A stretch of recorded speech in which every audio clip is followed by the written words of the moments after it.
Hey folks, it's me again, JW, Stevens Family Outdoors, and guess what?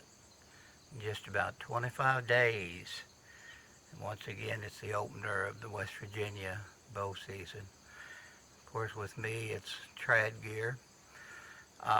And probably what I want to talk about today is the biggest nemesis that's in the back of the minds of all the bow hunters, either consciously or subconsciously. It's there. You're out in the field, you're in your stand, you're in your blind, wherever you're hunting, and in the back of your mind, it's will he do it or will he not? And it's always a question there. I guess a lot of time folks don't think about it, but it's something that we need to think about and something we need to deal with beforehand. The not looking at the afterthought when you hold mid body behind the shoulder on a deer to shoot, and you release, and next thing you know, the air is going over his back. Well, what a deer has the capability to do is almost in the flash of an eye is to duck an arrow. Now, to be plain with you and clear, they're not seeing the arrow and ducking away from it. They're just reflecting to get out of there from that noise they just heard. And what happens is they go to load their feet up underneath of them, and in doing so, they tense up, just like you do when you're trying to get out of an area big time.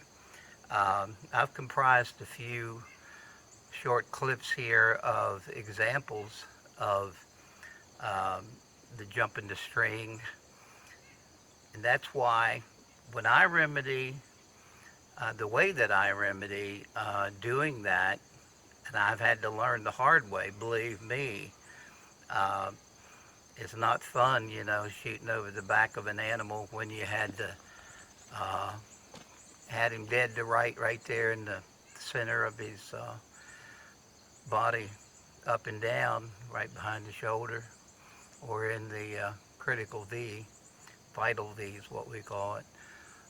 That's probably the best place to shoot if you're going to shoot is in the vital V, but uh, that's only at ground level, basically. Well, you can do it when you're in a tree, but your angle really diminishes greatly.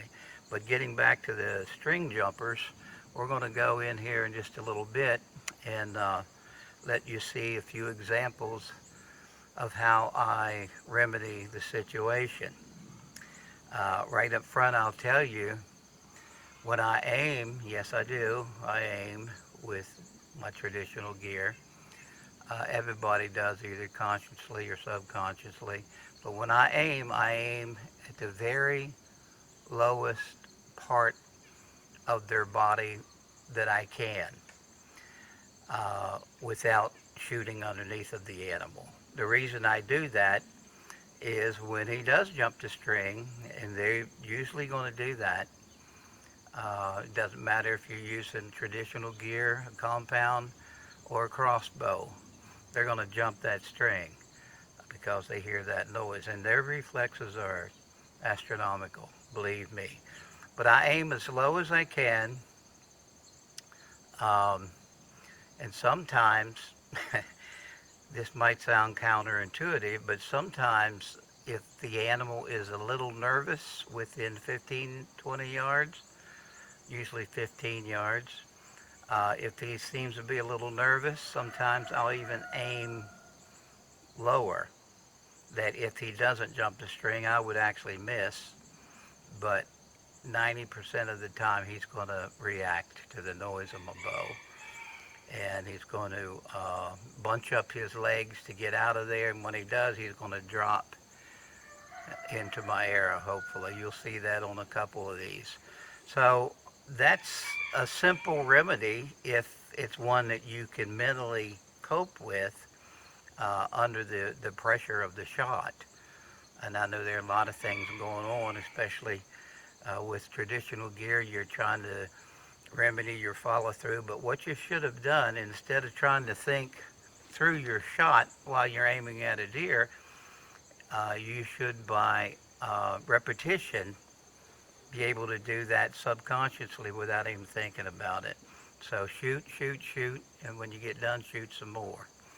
So I'm going to go ahead and get in here and put these other clips of the deer actually jump into string, and then what we'll do, we'll just get back.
Clips of how the deer do that, in which I'm sure you know um, firsthand that they do that. But the thing about it is, when you have the tool of video, you can go back, slow it down, actually put a line on the deer's back or the deer's stomach, and actually watch just how much.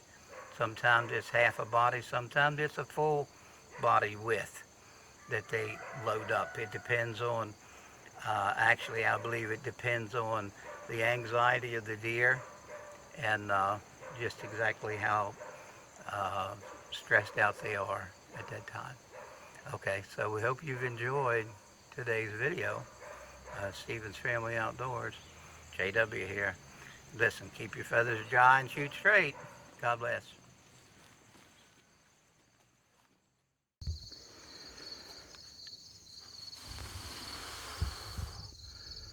Hey folks,